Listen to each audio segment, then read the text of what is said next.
Hello， 大家好，我是孤独的小渣。牛年马上就要到了，我们今天就来好好的吃一顿牛肉火锅。弄点小调料，我喜欢弄点蒜、芹菜。点的锅底是花椒汤来煮鸡，有点名媛风。这个煮多久啊？锅开之后就可以喝了。先来吃一下他们这里的小菜，老鬼牛杂。我也不知道为什么叫老鬼，吃一下看看。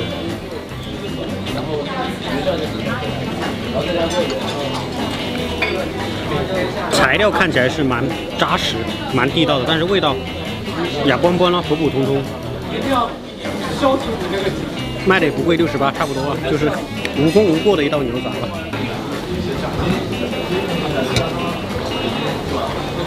花椒鸡汤，你们这边的招牌啊？反正我感觉来这边是主要喝汤的，还可以啊，感觉好补啊，蛮浓郁的，但不会特别浓稠，鲜甜度还行，鸡味跟海鲜味各占一半。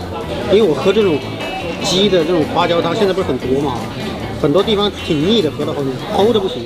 这2年现在这种火锅餐厅还蛮流行的，就是这种港式的，好像最开始从上海这边开始的吧，人均也比较高，主打海鲜和牛，卖的都还挺好的，有点像高端版的、豪华版的海底捞的感觉，但比海底捞好吃一点。这个开水瓶我蛮喜欢的，尤其是这个颜色。和牛雪花牛肉粒，这2年非常流行的一道火锅食材。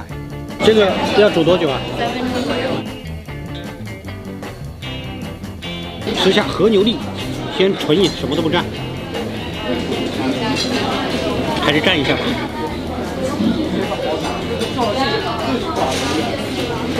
哎，我可能还是更喜欢吃和牛片，我觉得好难嚼啊。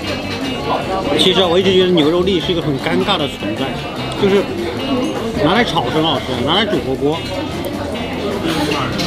你说它嫩嘛？它这种形状又不可能把它煮得很嫩，你说吃它的口感吗？就很难嚼。顶级和牛雪花片，和牛涮火锅最好的归宿。我目测这个和牛等级应该在 M8到9，你们觉得呢？这个等级的牛肉涮个8、9秒足矣。做球还蛮漂亮，又比较薄，试一下，我估计比牛肉粒要好吃，当然贵很多了，4倍的价格，蘸一点点酱料。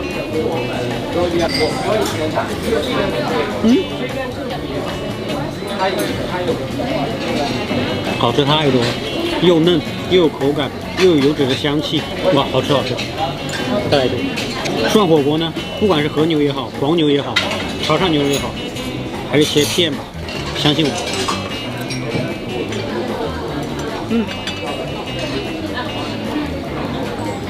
袋子跟扇贝肉很像，没有上面那么厚而已，比较薄，加点小调料。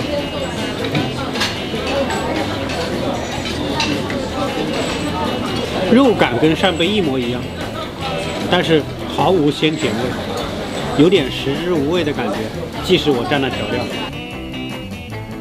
其实我发现来这边吃饭啊，最划算的方法是什么样的？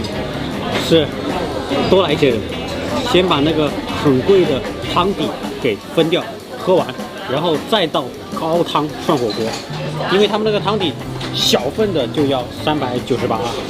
宁夏的滩羊片成极薄的肉卷，也是烫个8、9秒就好了。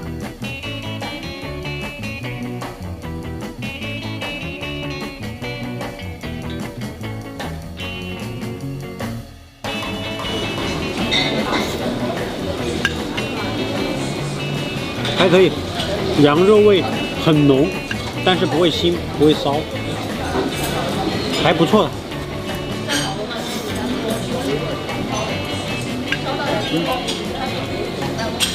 这个羊肉好在什么点啊？它虽然切得很薄，但是一口咬下去呢，口感还是很饱满，能够感受到那种非常好的肉质。牛骨髓，又见牛骨髓，我的最爱。牛骨髓要怎么吃呢？牛骨髓最爽的吃法不是这样拎一个沾着吃，是把调料倒进去，然后蒯着吃。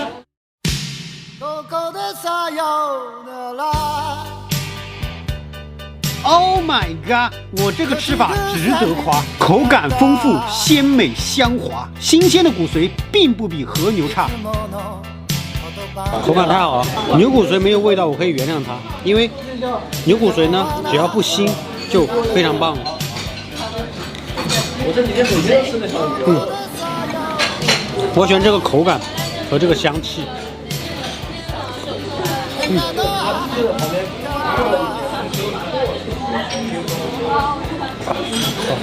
今天这个柱子和环境好像跟我这身衣服挺搭的，我有点隐身的感觉，有没有？今天吃的还行，吃的还行呢，就讲个冷笑话吧。听好了，青蛙最怕吃什么？想一下，南瓜。我知道你们刚刚有人没明白，有点冷。这个冷笑话我确实我自己也承认不好笑，但是很冷。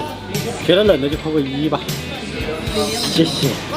其实来他们这边吃比吃日料划算。对啊，我这顿是2011，2000块钱。